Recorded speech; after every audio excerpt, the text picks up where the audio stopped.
what made you want to become an author? I always knew from a young age that I wanted to become an author. I would always write short stories and poetry. I even had a book of poetry that I was looking to self-publish a long time ago. But my computer failed and my backup hard drive failed.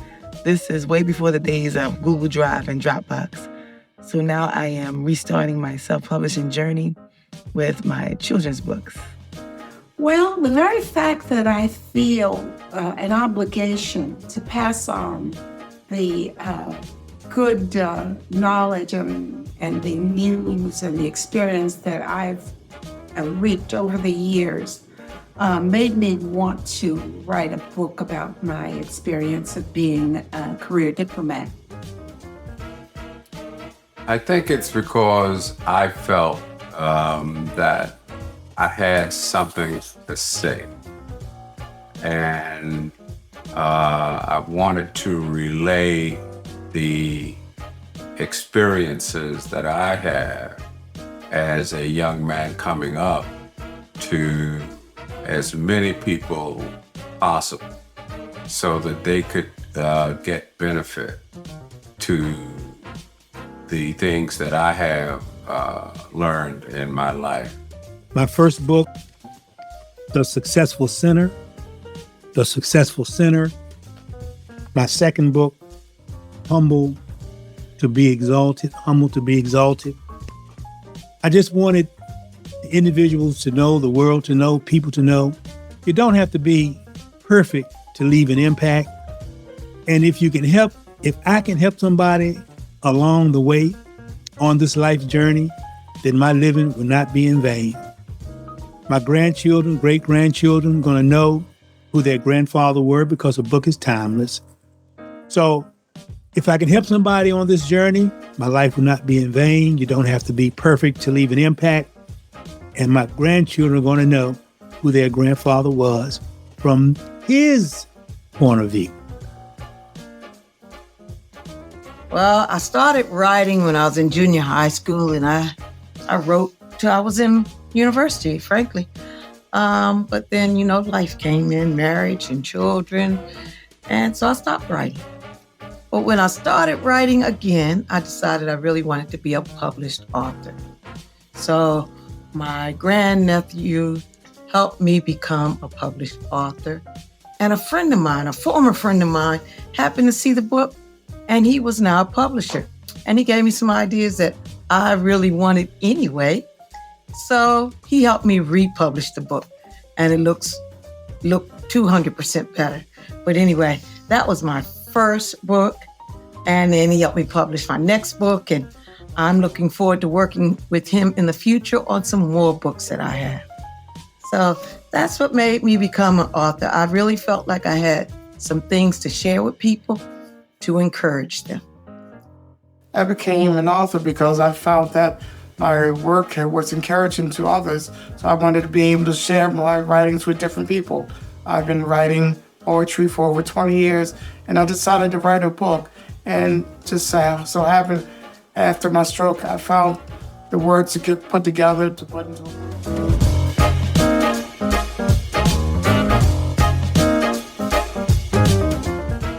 How long have you been writing, and when did you start? I've actually been writing since I was in high school. I started off writing poetry, poems, haiku. I've even written a few manuscripts for theater productions, but this is actually my first book that I've written. I've actually been writing officially only since 2019, so about 4 years. That's when I started writing my first book, Are You Okay? The Carryover of Kindness. But truly, I've been writing since high school. And in fact, my most recent book, Through the Eyes of the Beholder, a novel that I have coming out this May, is based on a story that and concept that I started writing all the way back my senior year in 2010. Let's say I started writing officially, wanting to be an author, going on this journey 2019-2020. 2020 more like it, because I was more disciplined. I had something in mind. I had materials together. I had a step-by-step approach. So we're in 2023. I would say that to become an author, when I started this journey, I would say it's probably 2020 when I embarked on seriously wanting to be an author. I co-wrote my first book the summer going into my 6th grade year with my sister, and I'm currently a sophomore in college, and I've been writing ever since. I began writing in 2020 during the COVID pandemic, and my first book was published later that year. I've been writing ever since I really left college. I had been taking notes on the things that I wanted to say for a very, very long time. And I didn't get serious about putting all of those notes together until about 2012. I started to get serious about putting all of that information together into a cohesive manner.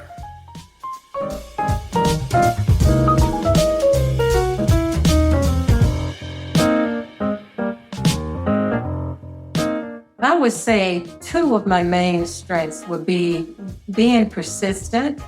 Also, you have to have some grammar skills. I'd have to say that my strength as a writer of memoir, which is a true story, is my vulnerability, my willingness to be vulnerable as I write, in sharing my life and my experiences and what I've learned from them with my readers. So I have the courage to show my weaker side as well as my accomplishments. I'm a teacher at heart. So, I teach both adults, I teach children, little ones, And so I always try to write in a way that is easy to understand. I'm pretty methodical. And so even when I'm creating PowerPoints, I'm always trying to tell a story. How do you tell a story that can engage people, people can understand and follow you? I would say that is my strength. I write in a way that, if you're a teacher, you take my curriculum, it's easy to follow. If you're a child, it's easy to follow that step-by-step approach. And so I would say that that's my strength, my making things simple and easy to understand, easy to grasp, and very, very applicable. Those would be my strengths.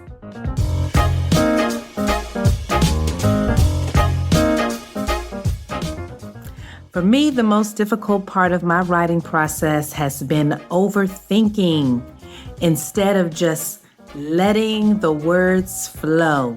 I would say the most difficult part for me is being able to handle writer's block. There are days where I'll go in front of the computer and my creative juices are flowing. I'm typing words onto the page. Things are making sense. Things are in sync.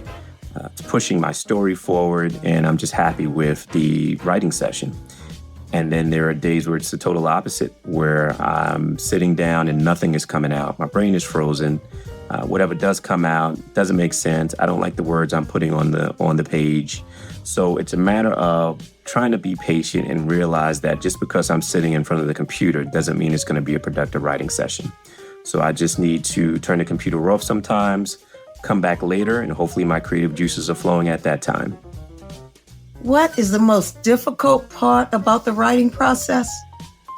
Well, for me, it's actually sitting down and putting pen to paper, because that's the way I write. I write it out before I type it up.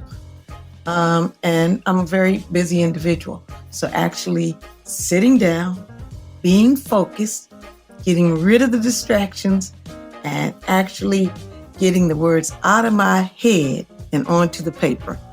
That's the most challenging part for me. The most valuable piece of advice I have been given about writing is to write from the heart. Everyone has a story to tell, and there is someone waiting to read your story. Let people experience you by the words in your book. Be original, be genuine, and and be authentic? For me, the writing comes very easily. Once I've made the time, sit behind a computer, sometimes I get ideas and I start writing on my tablet or my phone. But just making the time is the most difficult part of my writing process. The writing itself comes very easily. So that is what I would call the most difficult part of my writing process.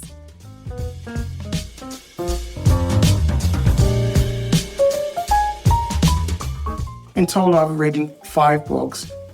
2 have gone to print, 1 is on the way, and 2 is in the background. But the most difficult part I found in writing the books is finding the time to be consistent with it and finding time to have a long time because so much is going on.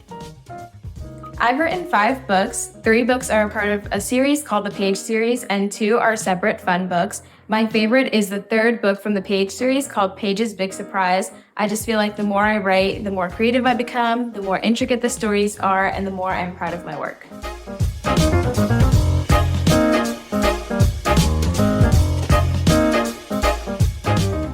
I know it's kind of common, but first thing I need is definitely a pair of headphones.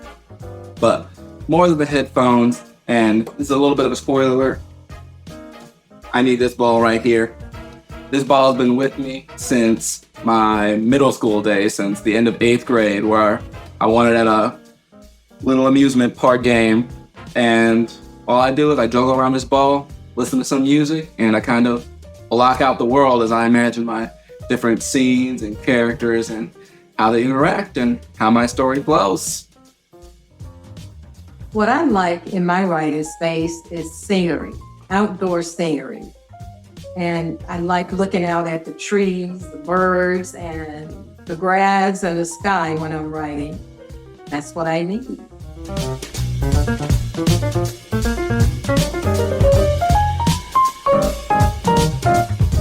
My favorite writing snack is white cheddar Cheez-Its, and my favorite writing drink is iced coffee with oat milk and caramel, but of course not together.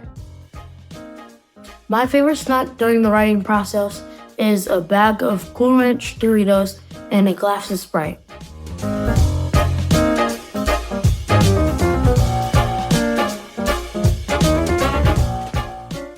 How do you celebrate when you finish your book? Truthfully, as soon as I finished, I prayed. I did. After my book was released, though, I did have a book release gathering with my close family and friends. But prayer was first. Usually just by thinking about what's next. Especially when you're writing a series, it's really exciting to think about the next book and how the story will continue. Wow. Well, when I finish writing a book, it's such a great feeling. There's always a meal with the family or a close friend, and a champagne, a glass of champagne. Champagne is for me celebrating.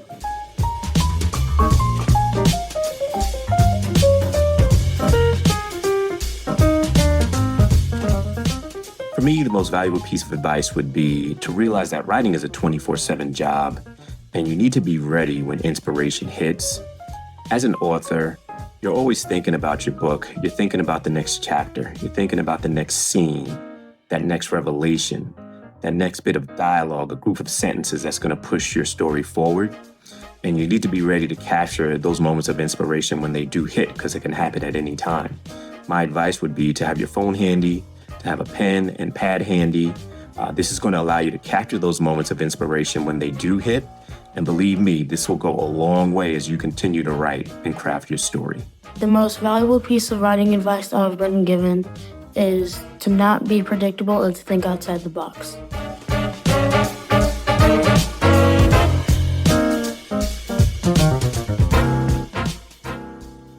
First, I use a lot of imagination, and I have to have humility as well as some humor.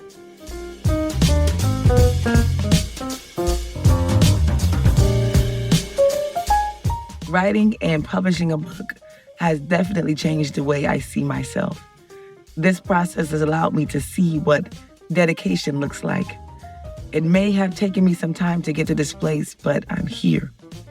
You know, the race is not given to those who are faster or stronger, but it's given to the ones who keep going and don't quit. I'm not a quitter, and I don't give up. Seeing my book in my hand lets me know that dreams really do come true.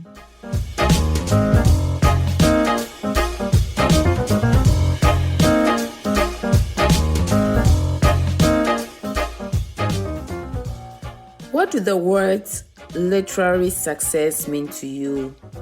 How do you picture it? So for me, literary success means that the book that you wrote is an answer to somebody's problem, is solving problems, is answering questions, is helping somebody, is making an impact, making a difference, changing somebody's life.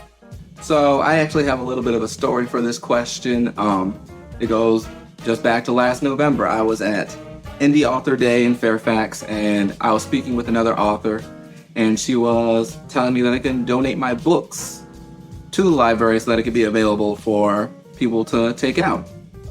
And then I asked the librarian about it, how the process works, and when I went on the website, I noticed that my book was already in the cart for the library to order, 4 copies in fact. And I remember in that moment, I thought I was becoming successful, where my book was finally available for people not to just purchase in a store, but to go to their local library and just pick it up, like many of the great stories and books that we all know and love.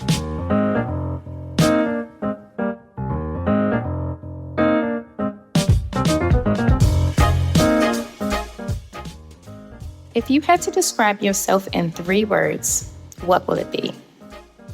Loved, resilient, and purposed. I am faithful, caring, and a committed person. I love God, my family and friends specifically, people in general, and my word is my bond.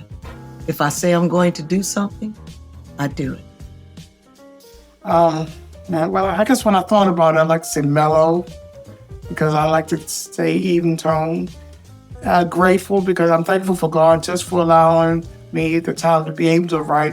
Thanking Him for the gift that He given. And also being patient, because through this process, I've learned to take my time. I learned to think my thoughts out.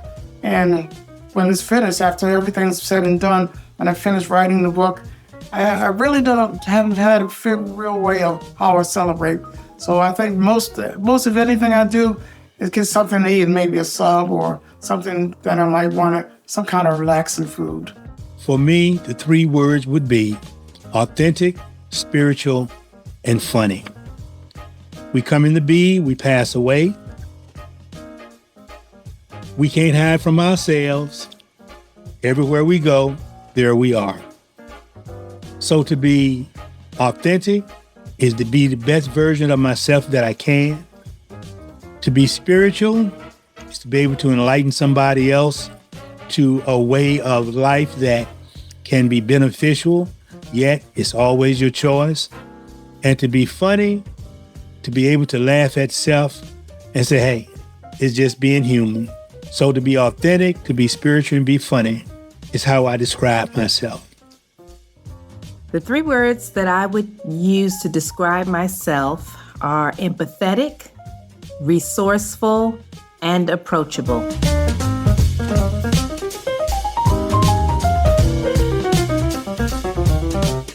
I think my readers don't know things they'll know when they read my books, especially about my Foreign Service life, how it wasn't boring, it wasn't wooden, it wasn't without its risk and rather daring actions. I think they'll find being a Foreign Service officer or a career diplomat is much more fun than they would have imagined.